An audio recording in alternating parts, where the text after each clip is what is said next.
Oh, it seems like you're in a little bit of need for some healing. Yeah. Have you ever considered acupuncture? No? Well, basically, I'm going to be putting little needles into your face. And as I do, I'm going to be allowing the common sense to just sort of wash over you and give you this sense of unity within your body, where you finally feel at peace with your environment and internally. Are you ready for this transcendental experience? Yeah? Okay. Very good. Here at my clinic, we specialize in just reminding people of like universal truths.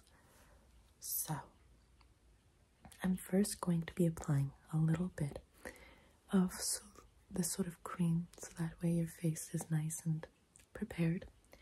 So, give me one moment. Okay.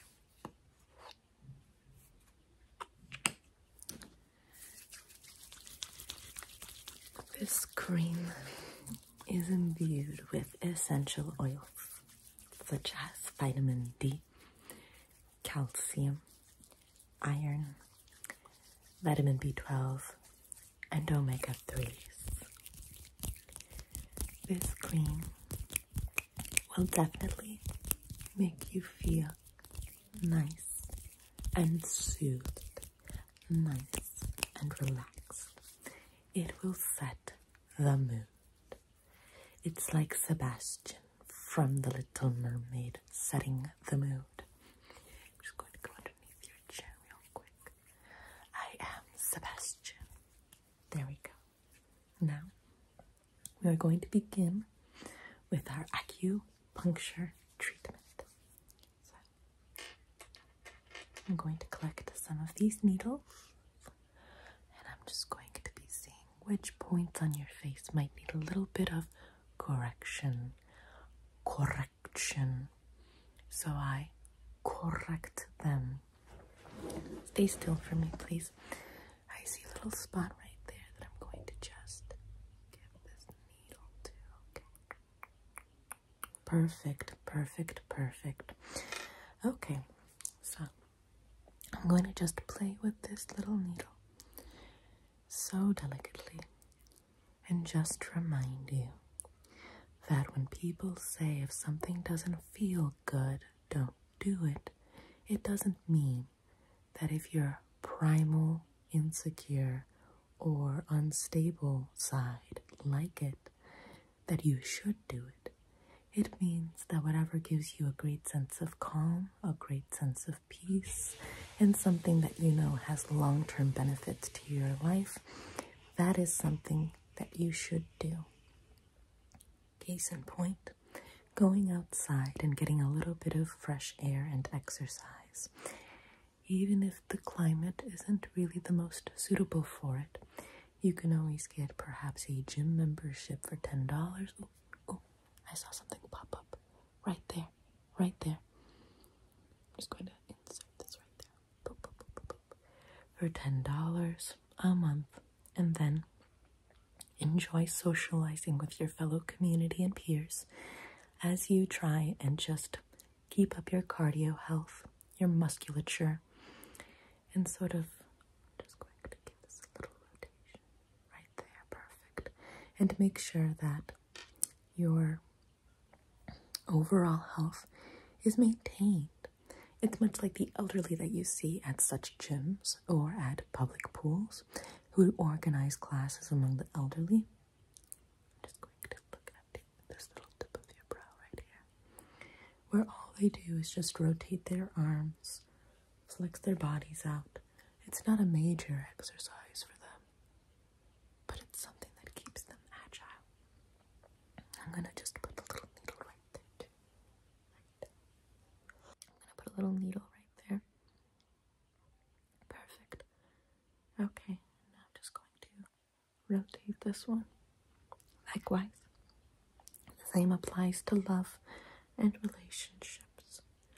If someone doesn't foster a great love inside of you for life, for health, and for your betterment, where you're scaling upwards for your own self-enrichment, then they are not meant for you. They are meant for the hell that they come from. So you should send them there, out of your own company, and away into the abyss that they choose to revel in like pigs in mud. I noticed that right here is a little bit of a deeper sort of like stuck energy. So I'm just going to be using a nail for this acupuncture experience. Excuse me 1 second. I'm going to gently tap in. Gently tap in. Don't mind the soothing aquatic waters that surround us. It's all for the organic, holistic experience. So I am now going to be also the electric buzz that is very close to the aquatic experience is also for your relaxation experience. So now I'm just going to be putting this nail right there, right there. I think it'll tap into something a little deeper right here.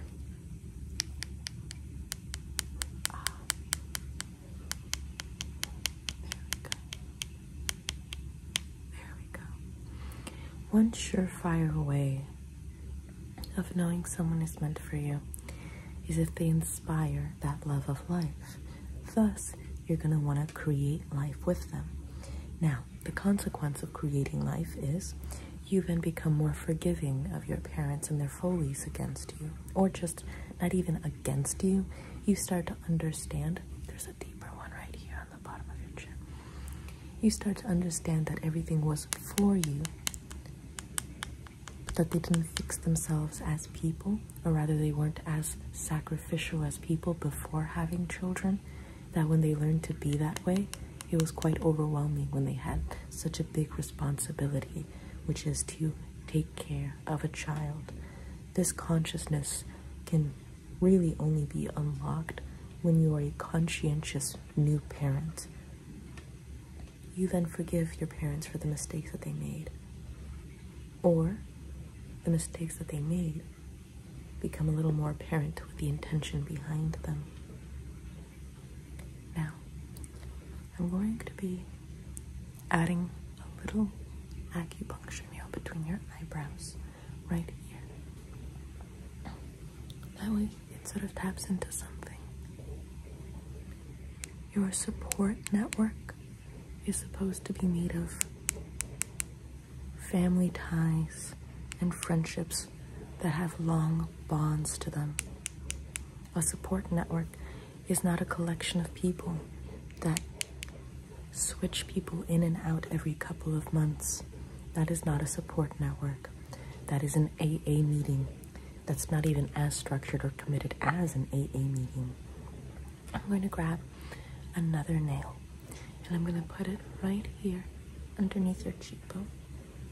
Right here underneath your cheekbone. So right there, right here. I'm just going to put this nail right there. You want to aim for long-term goals, long-term people, long-term responsibilities, things that will offer routine and structure to your life, predictability.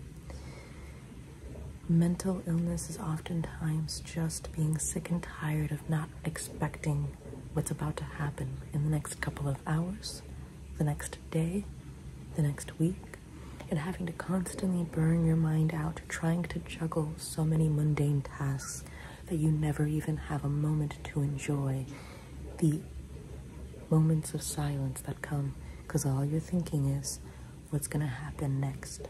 There's no sense of true organized relaxation scheduled into the day. It's a lack of grip with your schedule. It's a lack of grasp on your life. And the only way to grasp it is by timing yourself well.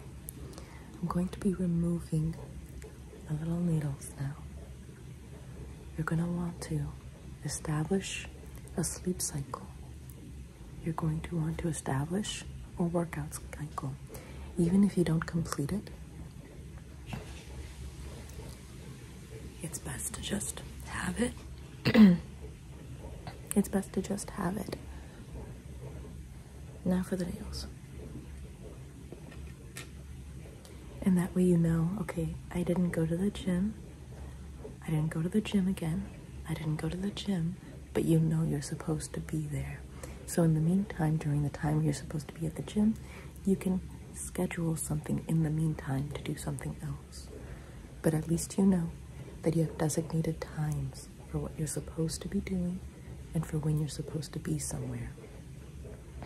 That way your life doesn't feel like it's owned by the nothingness of the abyss, but rather it's owned by projects and hobbies and work and responsibilities and free time that now serve you and others.